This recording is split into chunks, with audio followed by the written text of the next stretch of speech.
Item number SCP-VT-009. Object Class Euclid.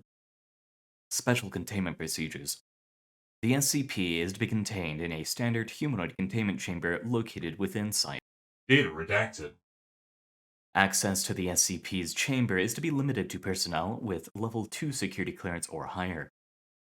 Any and all requests for contact or interviews with the SCP must be approved by at least 2 Level 3 personnel.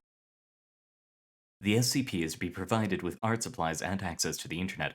Requests for new art supplies must be approved by at least 1 Level 2 personnel.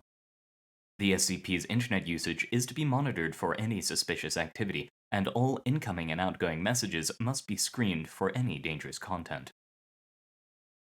The SCP is to be provided with a humanoid mannequin for its phylactery pendant, designated as a -A instance. The -A instance is to be monitored by personnel with Level 2 security clearance or higher to ensure it does not exhibit any anomalous properties. Any changes in behavior or appearance of the -A instance must be reported immediately. Description: The SCP is known as Apricot the Lich, a female English VTuber and illustrator. The SCP appears at first glance to be human, but has long pointed ears and 4 dark purple pierced horns curling back from its head. These are sensitive to touch. It also has tousled neck-length teal-colored hair with emerald green highlights and long tails in front. The SCP has emerald green eyes and face tattoos which glow green when it's channeling magic. It also has a pair of bat-like wings that appear to be prehensile. The SCP is a lich, a former undead spellcaster. The SCP's soul is stored inside its phylactery, designated as a B instance, which is a purple pendant worn on its chest. The B instance is a living creature named Terry who can fly and is described as a very good boy. The SCP's anomalous properties include the ability to harvest human souls by disguising them as Twitch subscriptions. We are not sure how this functions, but are investigating possible connections between this, the B instance, and SCP-963, the Bright Amulet. The SCP had occupied an underworld castle where it spent its days drawing art. It has been allowed to continue its artistic pursuits within containment. Addendum: VT-009-1.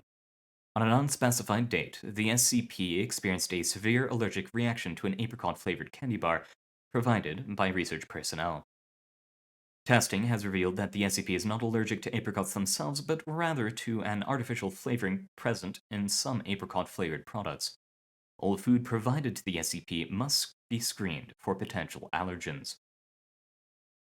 Addendum: VT-009-2. During a routine check on the SCP-A instance on an unspecified date, it was observed that the mannequin had developed a faint purple glow.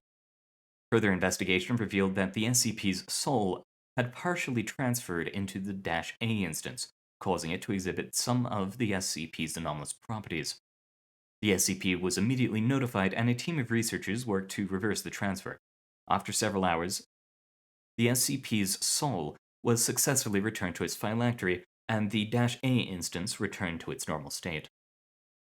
Okay, so I don't think they're even trying to understand the possible connections between the Bright Amulet and Froot.